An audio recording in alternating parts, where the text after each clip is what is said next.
Set काढे वियो रखियो त हिन में हम काढे वियो सेट। हाँ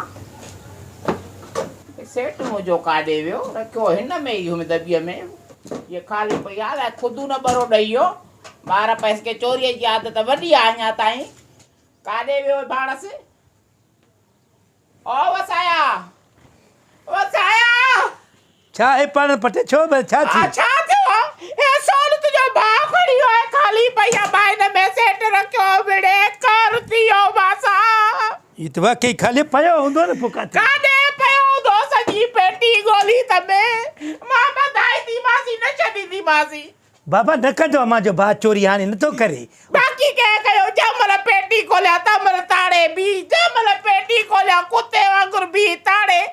मां त नेडी समझी वई हस वठी दी तालो एक बी त तालो हस। तू ते असली सफा तो जो शक जेको थे वो असा जो भा तुझे ला जण अमेरिका लगो पियो आ। तुझो भा चोर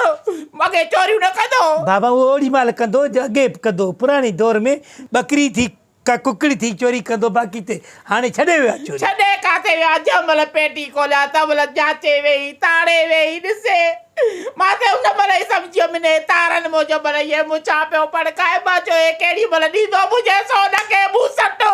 माखे ते लगे तो जो भा खड़ी हो छा मुजो भा कर ये जो खटते पियो ना मवाली। हां मवाली मुके दिनो ई बा बेच ना ने त दिनो आरा सोल तो का भूली को मुके दिनो त ई को है आओ वरी भा जे पासे नो तो गालाए पण पटिया 3 लाख रुपया भरया नेड़ा सारा 3.5 लाख रुपया छा कयो वो त 3 लाख रुपया तुझे पी वता न त सदा जी दी मुझे पीता को टका वता आई को नदी मेड़ा तो ने मां चवाई थी सेट पैदा कर त हाड़े थी थाड़े ते वजाए। सबर कर बाबा मां पूछी तुम खुद न को मां बदराई दी मां से मां ए फारे कटाई दी मां से न छडी दी मां मां के पांजे भात यकीन चोरी न कदो पो भी तुझे शक जे करे मां उनको पूछी तुम कसम दे तू खयो न के कसम खणी में दो चोर तो कसम खणी में दो आ न बस अचियो खुदन भी अचियो।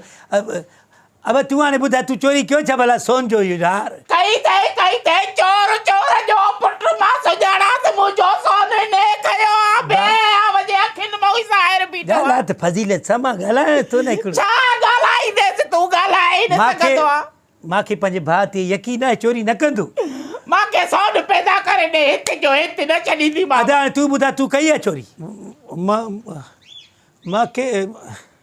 मां त न खयो सोन मुजो ने खयो आ सोन ने को बाहर ना वो टंगाई दी मां हाणे थी अबे जने वणा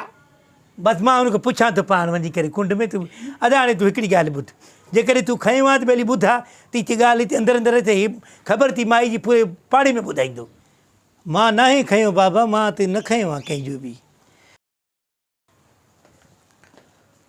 अस्सलाम वालेकुम खुदन भा। वालेकुम सलाम यार वडी मेहरबानी तुझी मुखे खबर पई त तू पाजी शादी ला जो सोन कट्ठो कर रखियो वो हार विकणी करे तू मुखे पैसा देना मुझे पुट की जिंदगी बचाए यार मां तुझा थोड़ा ये मञण आयो आ वडी मेहरबानी तुझी यार।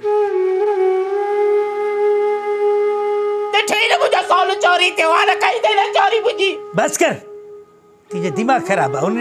मुझे भा भलाई जो कम कयो उनजे पुट जी जिंदगी बचाई तस ये भलाई जो कम है न कई सोन कुर्बान नहीं शे तू चरी सोन थी ना इंसान जी जिंदगी सब को अहमियत आ इंसान जिंदगी जी। हां तो चोरी कई अरे चोर जी का इज्जत होंदी है दुनिया में मुझी इज्जत को वधिक तुझे पुट जी जिंदगी आ उनजी जिंदगी मां बचाई आ मुखे पांजी इज्जत जो परवाह न मां भाजे की सोन वठी दींदो बस बाबा बस एकड़ी गाल बुधी छड मुझे भा इंसानियत के बचायो आ तू वञा वर उनजे मथो तो इल्ज़ाम हणे चोरी जो चोरी करे कुछ घर जो मसलो आ न उन मदद कई आ कहीं जी तुझे पुट जी मदद कई त तुझी मान हिकड़े इंसानियत जी मदद पूरी इंसानियत जो मदद आ इन जे ला मुखे पांजे भा जे मथो वॾो फ़ख्र आ त का ॻाल्हि कोन्हे का खुदन तू चोरी कयो आ मां पाण हिनखे हार न वठी ॾींदुसि तू घबरा न पैसा आहिनि न ये कमाया आयो आहे न पैसा हे ॾिस हाणे विकणी आयो आहियां मां डांस तो वठी ॾियां थो बाक़ी मुंहिंजे भाउ जेको आहे न भलो इज़त वारो कमु कयो आहे का ॻाल्हि कोन्हे हेॾा